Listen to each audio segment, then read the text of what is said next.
Segera kita ikuti Galeri City Guide, program komunikasi bisnis di Radio City Guide FM. City Guide 911 FM, Guidance for Your Life. Halo kawan, halo sobat sehat. Kali ini saya Yola Octavia kembali menyapa Anda. Kita masuk di Galeri City Guide FM ya. Hari ini kita bincang bersama dengan rekan dari RSUB. Topik kita hari ini pentingnya vaksinasi dan pengenalan International Certificate of Vaccination atau ICV. Saya nanti akan ngobrol bersama dengan spesialis penyakit dalam RSUB, Dr. Milani Thalia Gadis Rosandi SPPD, gitu kawan ya. Nah, di studio saya sudah ditemani dengan Dr. Gadis. Halo Dr. Gadis, apa kabar? Alhamdulillah baik. Alhamdulillah. Gimana hari ini dok? Padat banget gak aktivitasnya nih? Ya, sekarang hari Senin ya, setelah weekend, maka Senin ini memang padat banget ya, baik dari trafiknya dan juga pekerjaan di rumah sakit sangat banyak sekali. Tapi alhamdulillah masih diberi kesempatan untuk bisa bergabung dan sharing di City Guide 911 FM. Luar biasa. Dok, kita hari ini bincang tentang pentingnya vaksinasi gitu ya. Sebelum kita lanjut mungkin dok, sebagai awalan dasarnya dulu nih, vaksinasi itu apa sih dok? Kenapa kok jadi begitu penting? Ya, jadi vaksinasi ini adalah proses memberikan kekebalan tubuh kita ya terhadap suatu penyakit tertentu, karena vaksinasi ini jenisnya sangat banyak sekali dan biasanya spesifik untuk penyakit tertentu ya. Kalau kita lihat kenapa vaksin ini sekarang lagi tren dan hits ya, setelah era COVID-19 ya, kira-kira beberapa tahun yang lalu orang berbondong-bondong mencari vaksin COVID-19, dan di mana vaksin ini memang disediakan khusus dari negara untuk masyarakat. Nah, setelah pemberian vaksin ini, rupanya masyarakat mengetahui bahwa vaksin ini sangat penting dan bisa memproteksi tubuh kita terhadap penyakit, sehingga sekarang tidak hanya anak-anak tetapi juga dewasa juga banyak sekali yang melakukan vaksinasi dan mencari vaksinasi untuk tujuan tertentu.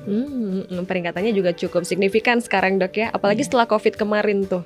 Makin banyak orang dewasa yang ya, jadi sebelumnya ini hanya anak-anak saja ya. Anak-anak kan kita rutin kalau mungkin ada saudara kita atau anak kita pasti mencarinya vaksinasi untuk anak-anak, dan tidak hanya di rumah sakit, di puskesmas pun bisa. Tetapi sekarang masyarakat dewasa ini sangat banyak sekali yang sadar terhadap pentingnya vaksinasi, sehingga mereka banyak mencari vaksinasi. Oke, nah kalau jenis vaksin tadi kan banyak sekali dok ya untuk berbagai hal gitu. Nah, boleh dijelaskan juga jenis-jenisnya apa aja dok? Nah, kalau jenis vaksin secara umum memang sangat banyak sekali ya. Dari komponen vaksinnya, yang pertama mungkin ada vaksin yang dilemahkan. Jadi bakteri atau virus ini sudah dilemahkan dan dibentuk dalam suatu vaksin ya. Atau juga ada vaksin yang inactivated ya, atau memang yang tidak aktif ya, atau ada yang mengambil dari subunit dari bakteri atau virusnya, contohnya mRNA dan sebagainya. Tetapi vaksin ini sekarang sesuai dengan jenis penyakitnya. Contohnya misalnya untuk hepatitis ya, kita ada vaksinasi hepatitis A dan hepatitis B. Di mana hepatitis B ini memang disarankan untuk tenaga medis ya, yang melayani pasien atau orang yang sakit di rumah sakit atau klinik, maka diwajibkan minimal sudah pernah vaksinasi hepatitis B. Tapi nggak menutup kemungkinan nanti seiring berkembangnya teknologi ya, ke depan ada vaksin untuk hepatitis C ya.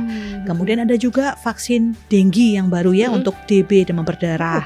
Ya, itu masih baru sekali, baru launching kira-kira tahun kemarin ya, di mana vaksin ini dapat efektif mencegah terhadap infeksi demam berdarah. Ada juga vaksinasi terhadap infeksi tipes ya, masyarakat awam bilangnya tifus atau kita bilang typhoid fever ya, ada sendiri vaksinnya. Dan juga vaksin lain contohnya yang mencegah terhadap DPT, pertusis, tetanus, vaksin pneumonia ya, untuk infeksi saluran pernafasan atas, dan juga vaksin influenza untuk mencegah terhadap infeksi virus flu itu sendiri. Yang saat ini sedang dikembangkan adalah vaksin untuk HIV ya. HIV ini adalah penyakit yang menyerang kekebalan tubuh ya, dan juga ada juga vaksin malaria ya. Vaksin malaria yang ada saat ini masih untuk anak-anak, tetapi untuk dewasa sedang dalam proses perkembangan. Oke, baik. Banyak sekali jenisnya ya. Dari semua jenis itu yang paling banyak nih dok, orang-orang mulai tumbuh kesadarannya biasanya vaksin apa? Kalau sekarang yang paling banyak dicari adalah vaksin influenza dan pneumonia ya. Jadi mungkin kalau kasus yang kemarin ada artis Taiwan apa Korea yang Baby Shu itu yang di Jepang itu ya. Nah, itu masyarakat banyak yang mencari vaksin pneumonia dan influenza karena untuk bepergian ke Jepang ya. Dan juga masyarakat yang mau haji umroh wajib melakukan vaksin meningitis dan polio. Ya, ini banyak dicari untuk meningitis dan polio. Serta kalau mau ke Afrika juga ada vaksin namanya yellow fever ya. Itu juga banyak dicari, dan juga vaksin lain yang memang diwajibkan. Contohnya misalnya mau studi lanjut, maka negaranya mewajibkan minimal vaksinasi jenis tertentu. Oke, baik. Nah, tadi sudah di-highlight oleh dokter untuk meningkatkan kekebalan tubuh gitu ya. Lalu bagaimana dok menanggapi banyaknya statement di masyarakat, dia merasa saya belum sakit nih, saya belum kenapa-napa nih, nggak usah vaksin dulu lah gitu. Itu gimana tuh dok? Kalau masyarakat masih berpikir seperti itu ya, maka kita harus merubah pola pikir kita ya, bahwa pencegahan lebih penting daripada mengobati ya.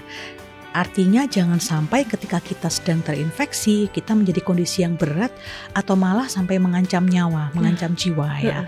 Kita biasanya vaksinasi ini diberikan pada pasien-pasien atau masyarakat yang kondisi daya tahan tubuhnya lemah. Seperti yang pertama mungkin pada lansia ya. Lansia ini biasanya usia lebih dari 60 tahun, biasanya sudah ada gejala penyakit lain seperti demam berdarah, penyakit jantung atau penyakit yang lainnya. Dan juga pada pasien-pasien dengan kelainan imun ya, daya tahan tubuh, misalnya pada pasien-pasien HIV atau pasien-pasien lupus atau pasien lain yang mengkonsumsi obat steroid jangka panjang. Dan juga mungkin pada kondisi ibu hamil atau kondisi pasien yang setelah donor organ ya, misalnya transplantasi ginjal yang sekarang banyak dilakukan, nah itu wajib melakukan vaksinasi. Tetapi kalau orang dewasa normal seperti mungkin kita mau vaksinasi ya sangat bagus sekali, karena lebih baik mencegah daripada mengobati. Oke, itu sudah di-highlight oleh dokter Gadis, mencegah kawan lebih baik daripada mengobati. Itu terkait pentingnya vaksinasi. Kemudian tadi juga sempat disampaikan ada International Certificate of Vaccination atau ICV. Itu apa dok? Ya, jadi International Certificate of Vaccination atau biasa orang masyarakat awam itu menyebut adalah kartu kuning. Ya, karena memang bentuknya seperti kartu kuning lembaran. Ya. Nah, di mana ICV ini ya, International Certificate of Vaccination ini bisa diberikan pada atau fasilitas kesehatan yang sudah bekerja sama atau sudah ditunjuk ya, salah satunya adalah RSUP Rumah Sakit Universitas Brawijaya. Nah, ketika kita sudah melakukan vaksinasi, maka kita bisa melakukan perjalanan jauh dengan cara menunjukkan kartu ICV ini tadi ya. Bentuknya seperti lembaran kartu kuning ya, di mana sudah tertera kapan kita sudah melakukan vaksinasi, jenisnya apa dan tanggal berapa. Di mana dengan adanya sertifikat ini kita bisa legal ya, misalnya negara ini bisa tahu bahwa seseorang ini sudah pernah dilakukan vaksinasi dan sudah berlaku di seluruh dunia. Oh wow, dan ini khusus untuk yang berpergian ke luar negeri dok? Ya, untuk bepergian baik jangka pendek ataupun jangka lama menetap di luar negeri. Pernah ada case orang yang nggak punya kartu kuning ini atau ICV ini, resikonya seperti apa dok kalau nggak ada ICV? Pastinya nggak boleh ke negara tersebut ya. Contohnya misalnya paling gampang adalah kita mau umroh ya. Biasanya biro travel atau perjalanan pasti meminta sertifikat kartu kuning ini tadi, bahwa Anda sudah dilakukan vaksinasi meningitis misalnya ya, atau misalnya mau pergi studi lanjut ke Jepang, biasanya harus vaksin DPT atau vaksin pneumonia dan sebagainya, itu harus tertera di kartu kuning ini. Jadi kalau sudah punya kartu kuning ini paling nggak kita sudah legal ya, sudah bisa bepergian ke negara tersebut. Oke, ini per periode atau gimana dok? Setiap bepergian vaksin lagi gitu atau seperti apa? Jadi ada jangka waktunya terkait bagaimana vaksin itu bekerja di dalam tubuh kita. Contohnya misalnya influenza, dia bisa bertahan sampai 1 tahun, maka paling tidak kartu itu bisa kita gunakan sampai 1 tahun ke depan ya. Jadi ada juga meningitis, ada syaratnya, ada banyak macam-macam karena jenis vaksinnya berbeda, kekebalan pun yang dihasilkan oleh tubuh kita juga berbeda jangka waktunya.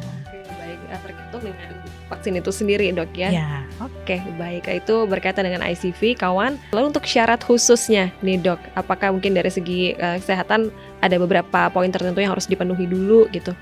Ya, kalau syarat khususnya otomatis harus membawa tanda pengenal ya, untuk memasukkan nama, nomor NIK ya, dan juga nanti kita akan melakukan screening sebelum vaksinasi. Yang pertama mungkin ada riwayat demam sebelumnya atau tidak, atau mungkin ada batuk pilek atau saat ini sedang terinfeksi, kemudian rutin minum obat-obatan apa saja, dan juga yang terakhir adalah ada riwayat alergi atau tidak. Nah, nanti ketika kita sudah screening kita bisa tentukan vaksin apa yang cocok, yang yang bisa diberikan ke pasien. Oke, baik. Itu ada screeningnya dulu. Berarti ini kurang lebih mungkin bisa sebagai apa ya, deteksi penyakit juga ya di dalam tubuh, periksa kesehatan rutinan juga dengan adanya vaksin ini, Dok.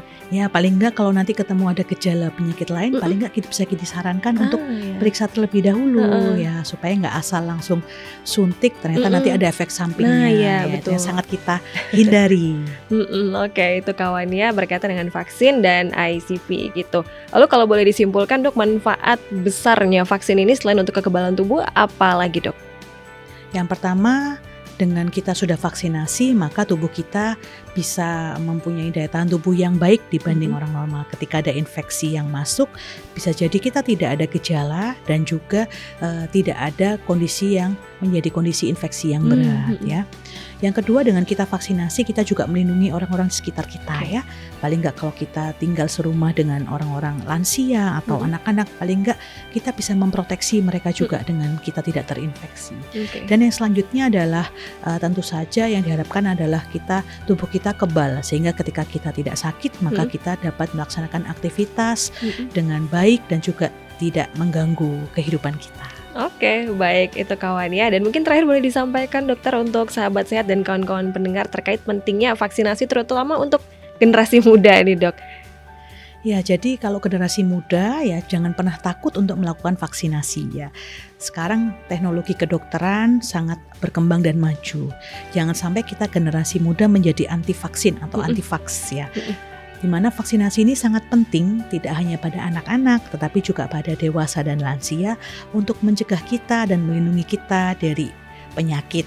Ada banyak sekali penyakitnya dan juga ada banyak sekali jenis vaksinnya, maka sebaiknya kita proteksi diri kita terlebih dahulu dan juga untuk masyarakat lainnya. Jadi pesannya jangan pernah ragu untuk vaksinasi di RSUB.